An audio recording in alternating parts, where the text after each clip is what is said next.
आप सभी का स्वागत है इस नई और ज़रूरी एक्सप्लेनर में। अगर रेलवे रिक्रूटमेंट बोर्ड के असिस्टेंट लोको पायलट यानी ALP 2026 पर आपकी नज़र है तो ये सेशन आपके लिए सच में एक गेम चेंजर होने वाला है।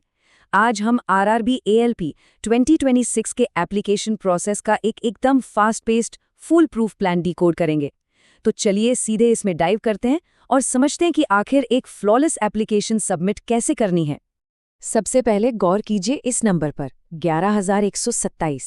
ये सिर्फ कोई आम फिगर नहीं है, ये एक्चुअली आपका अल्टीमेट टारगेट है। RRB ने इस बार पूरी 11,127 अप्रूव वैकेंसीज अनाउंस की हैं। इंडियन रेलवेज में अपना करियर बनाने का सपना देखने वालों के लिए ये एक मैसिव अपॉर्चुनिटी है। लेकिन इस तक पहुंचने का पहला और सबसे क्रिटिकल कदम है एक परफेक्ट एप्लीकेशन फॉर्म भरना। अब इस पूरे सफर को थोड़ा आसान बनाने के लिए हमने इस प्रोसेस को 5 क्लियर हिस्सों में बांट दिया है, जैसे इंपॉर्टेंट डेट्स, क्वालिफिकेशंस, आधार वेरिफिकेशन का नया चक्कर और सबसे आखिर में वो गलतियां जो भूल कर भी नहीं करनी है।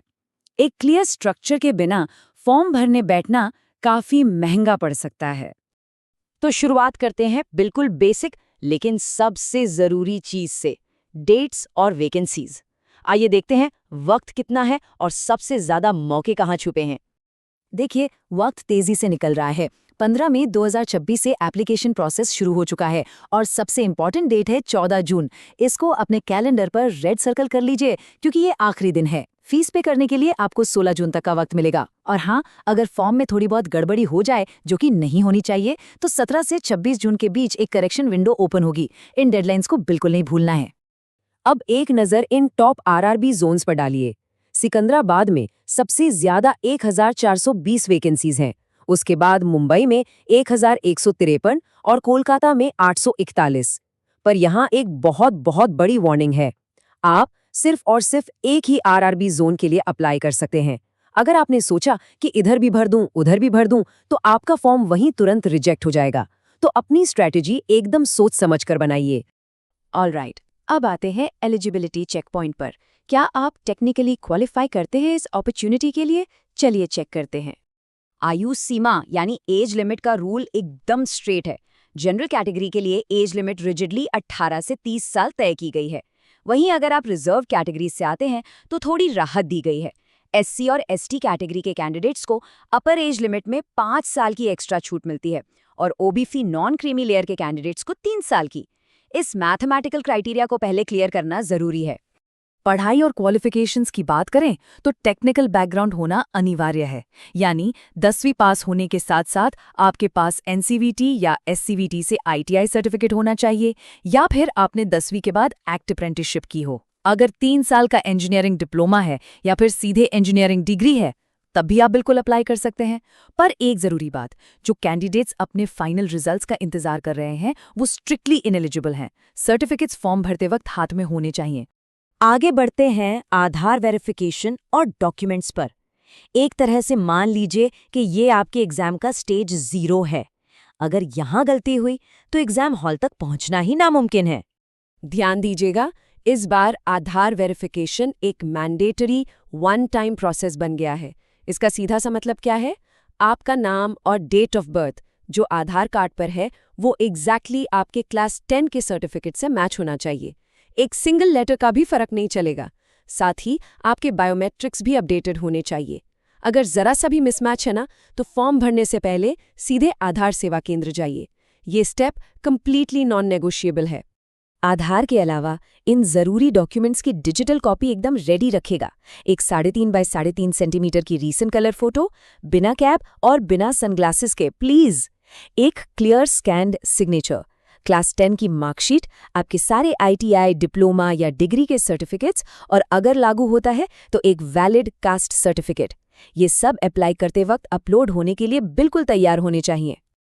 ओके, डॉक्यूमेंट्स तैयार हैं, तो अब देखते हैं कि RRB पोर्टल पर आखिर ये ऑनलाइन फॉर्म भरना कैसे है और जेब से कितने पैसे जाएंगे।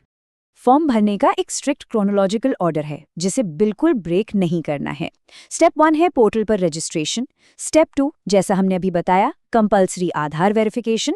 उसके बाद स्टेप 3 में आएगा पार्ट 1 फॉर्म भरना, जहां आपकी एजुकेशनल डिटेल्स आएंगे, फिर स्टेप 4 में करनी है फी पेमेंट और आखिर में स्टेप 5 यानी पार्ट 2 फॉर्म कंप्लीट करना जहां फोटो और सिग्नेचर अपलोड होंगे।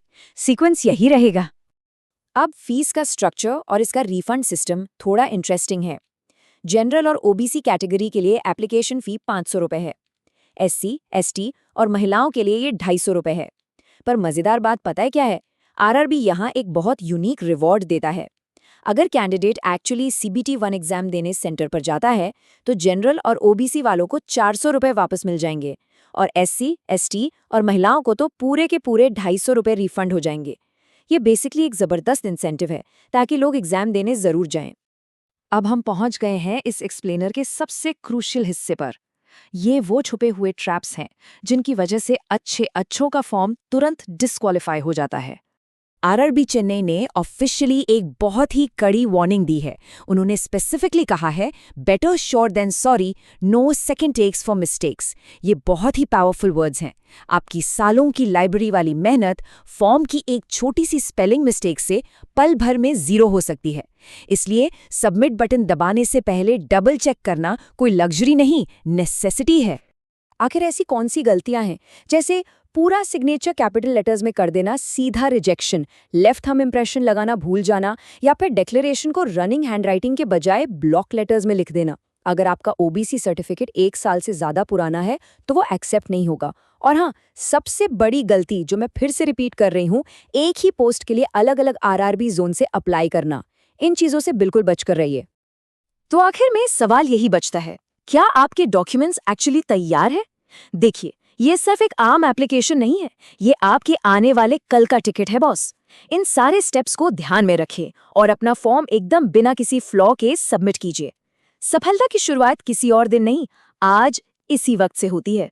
तो क्या आप आरआरबी एएलपी 2026 के इस सफर के लिए पूरी तरह तैयार है? सही शुरुआत कीजिए और ऑल द वेरी बेस्ट।